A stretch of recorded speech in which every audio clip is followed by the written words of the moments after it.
Haleluya, puji Tuhan. Selamat pagi dan selamat tahun baru. Salam sejahtera dalam kasih Tuhan Yesus Kristus. Kita berjumpa lagi dalam program doa pagi GPDI Budi Mulia. Dan pagi ini kita akan membaca firman Tuhan dan merenungkan bersama-sama. Namun sebelum kita membacanya, kita berdoa. Allah Bapa kami yang di sorga, Allah yang kami sembah di dalam nama Tuhan Yesus Kristus. Kami bersyukur dan berterima kasih atas kasih dan kemurahan-Mu.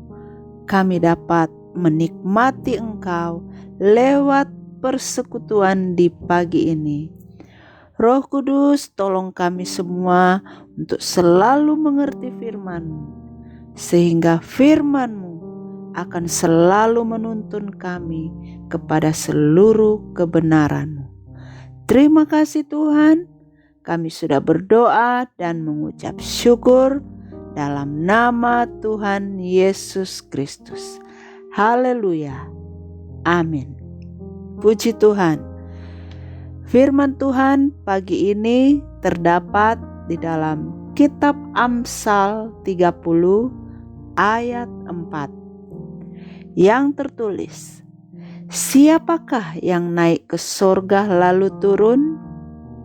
Siapakah yang telah membungkus air dengan kain?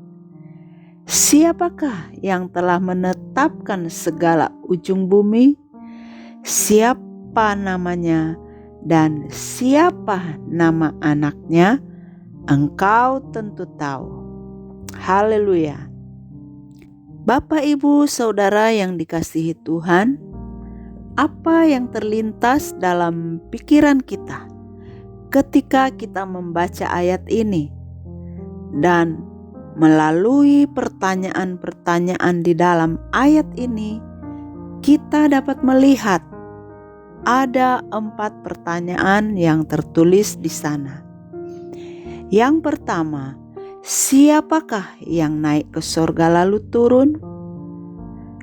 Yang kedua, siapakah yang telah mengumpulkan angin dalam genggamnya? Dan yang ketiga, siapakah yang telah menetapkan segala ujung bumi? Lalu yang keempat, siapa namanya dan siapa nama anaknya?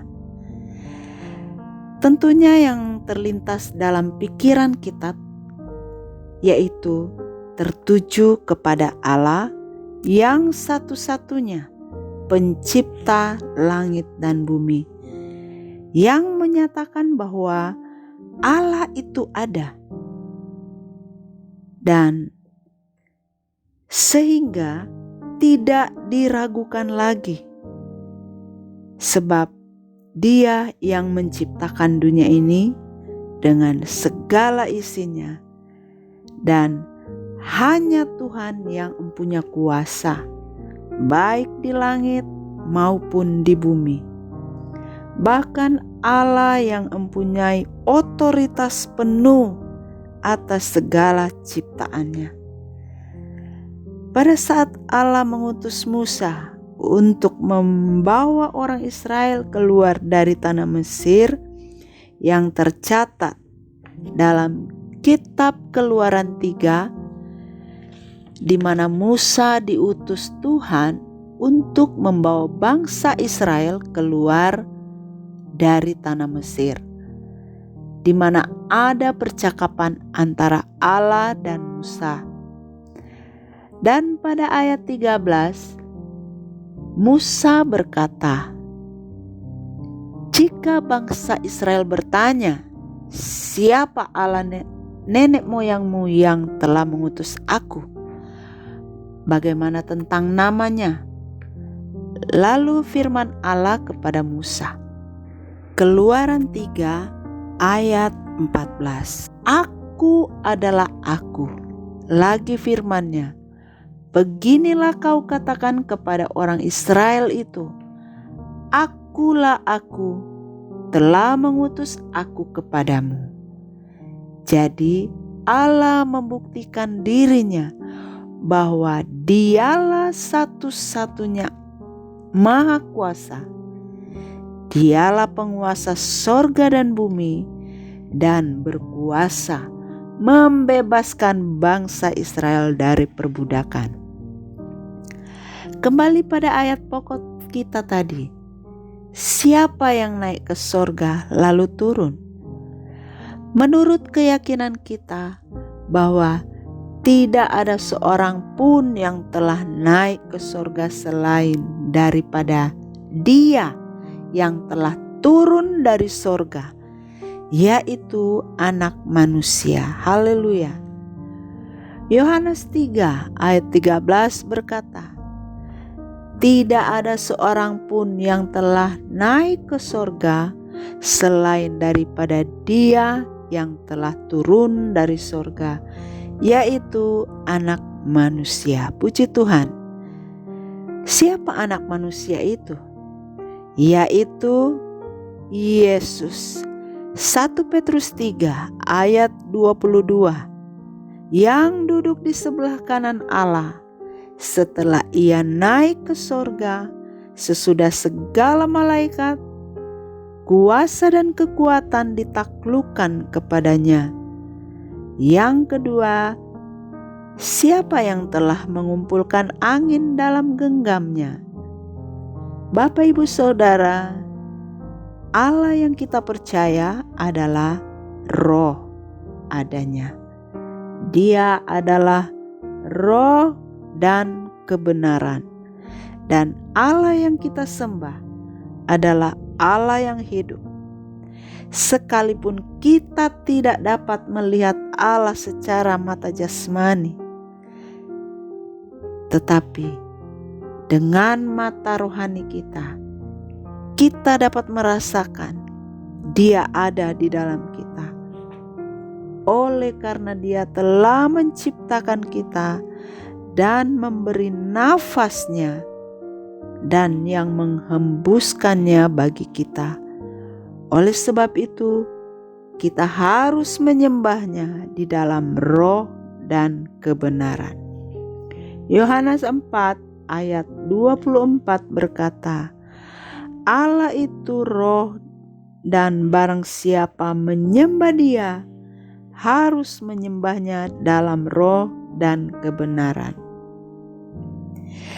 Ketika kita menyembah Tuhan yang adalah roh, berarti fokus kita sungguh-sungguh hanya kepada Tuhan. Sebab ada banyak orang percaya menyembah Tuhan tetapi tidak merasakan apa-apa. Kenapa? Karena tidak fokus kepada Tuhan, sehingga ketika pada saat selesai beribadah tidak mengalami suatu perubahan.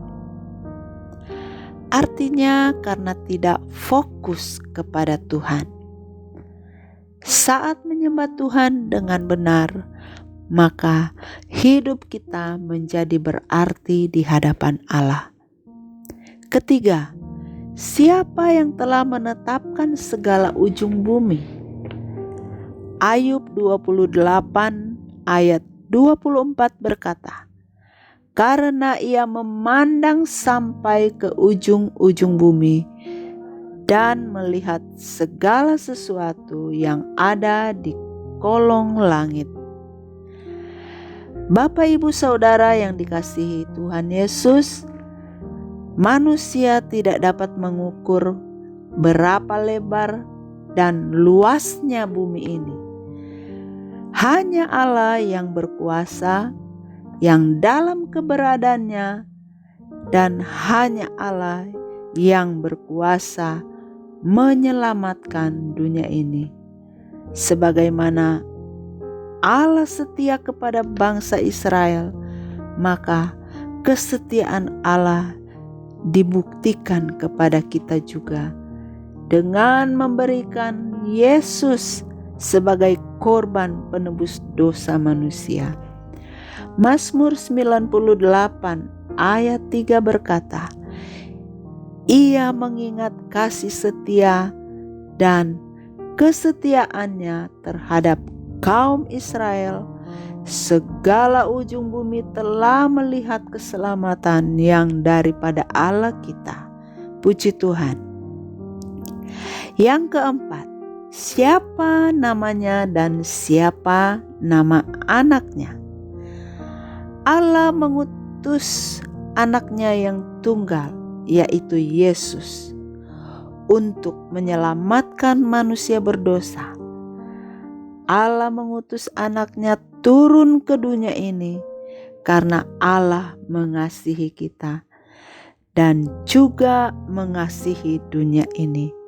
Nama Yesus diberikan karena Yesus yang menyelamatkan umatnya dari dosa.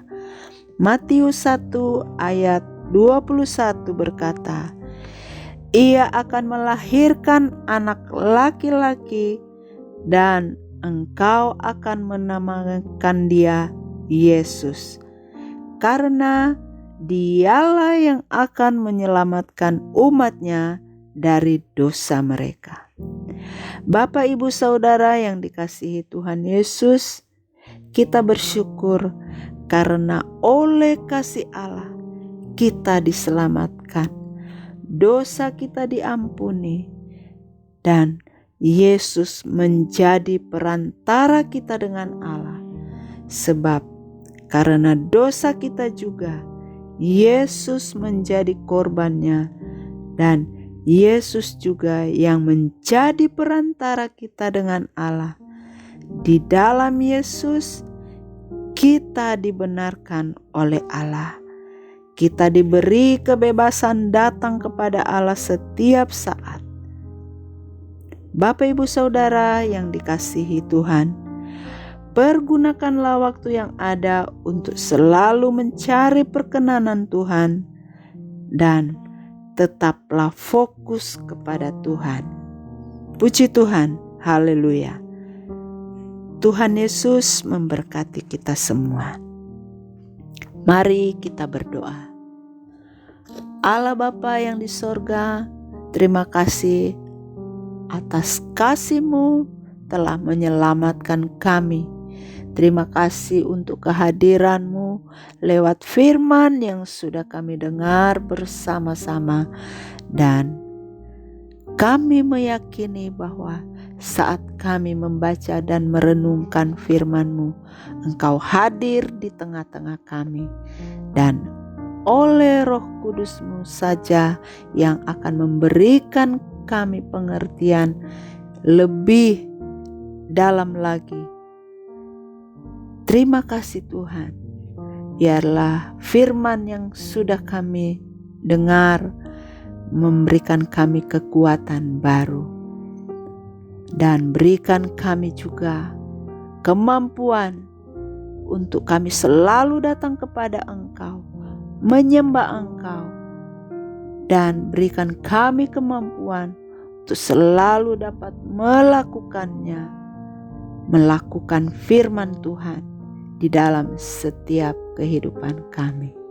Hamba-Mu berdoa agar semua yang sudah mengikuti program ini selalu dilimpahkan berkat, yaitu berkat kesehatan dan kekuatan untuk menjadi pribadi yang taat dan setia kepada Tuhan. Jika ada saudara yang dalam keadaan sakit, dalam nama Yesus disembuhkan. Yang dalam pergumulan hidup diberi jalan keluar. Tuhan Yesus, sertailah aktivitas kami hari ini. Apapun yang kami kerjakan, Tuhan turut campur tangan. Yang bekerja di kantor, yang bekerja di rumah, juga dalam pelayanan kami, Tuhan memberkati. Terima kasih Tuhan. Kiranya apa yang sudah Tuhan kerjakan dalam kehidupan kami mau untuk selalu bersyukur kepada Tuhan. Terpujilah Engkau Tuhan Allah kami yang hidup. Inilah doa syukur kami. Kami alaskan hanya di dalam nama Tuhan Yesus Kristus. Haleluya. Amin.